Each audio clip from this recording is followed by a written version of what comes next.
نبی اکرم صلی اللہ علیہ وسلم کا فرمان ہے کہ حق تعالی شانہ فرماتے ہیں، اے ابن آدم، تو دن کے شروع حصہ میں میرے لیے 4 رکعتیں پڑھ لیا کر، یعنی اشراق کی نماز، تو میں دن بھر کے تیرے سارے کام بنا دوں گا۔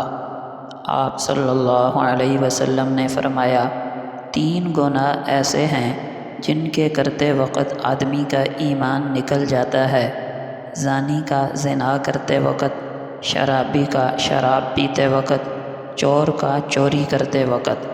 جس وقت انسان یہ کام کرتا ہے، اس کا ایمان اس کے دل سے نکل جاتا ہے اور فارغ ہونے کے بعد پھر لوٹ آتا ہے۔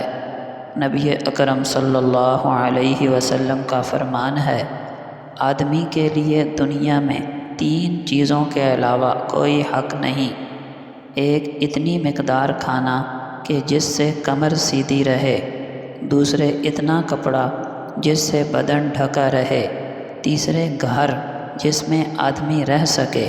اس کے بعد جو زیادہ ہے اس کا حساب ہوگا۔ نبی اکرم صلی اللہ علیہ وسلم جب کسی کو رخصت فرماتے تو اس کا ہاتھ اپنے ہاتھ میں لے لیتے اور اس وقت تک اس کا ہاتھ نہ چھوڑتے جب تک کہ وہ رسول اللہ صلی اللہ علیہ وسلم کے ہاتھ کو خود نہ چھوڑ دے۔ نبی کریم صلی اللہ علیہ وسلم کا فرمان ہے، جو شخص اللہ کے لیے اپنے ماں باپ کا فرما بردار رہا، اس کے لیے جنت کے 2 دروازے کھلے رہیں گے، اور جو ان کا نافرمان ہوا اس کے لیے جہنم کے 2 دروازے کھلے رہیں گے، اور اگر ماں باپ میں سے کوئی ایک ہی تھا تو ایک دروازہ کھلا رہے گا، جنت کا یا دوزخ کا۔ اس روایت کو امام بہقی نے نقل کیا۔ اس حدیث کا یہ معنی نہیں کہ ہر کام میں والدین کی اطاعت فرض ہے، بلکہ صرف جائز کاموں میں ماں باپ کی اطاعت فرض ہے۔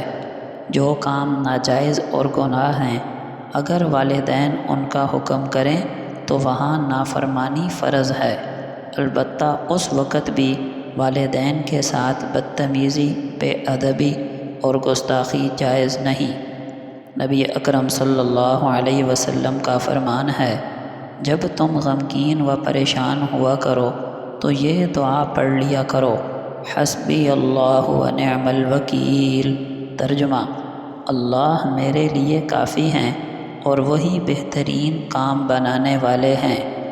نبی اکرم صلی اللہ علیہ وسلم نے فرمایا، جب 2 مسلمان آپس میں ملاقات کرتے ہیں اور ایک دوسرے کو سلام کرتے ہیں تو اللہ تعالیٰ کے نزدیک ان دونوں میں سے زیادہ محبوب وہ شخص ہے جو اپنے ساتھی سے زیادہ خوش دلی سے ملاقات کرے۔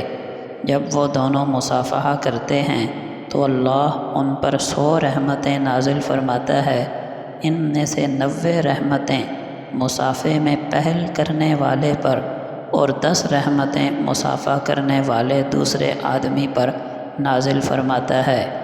نبی اکرم صلی اللہ علیہ وآلہ وسلم کا فرمان ہے، ایمان والوں میں کامل ایمان والے وہ لوگ ہیں جن کے اخلاق اچھے ہیں۔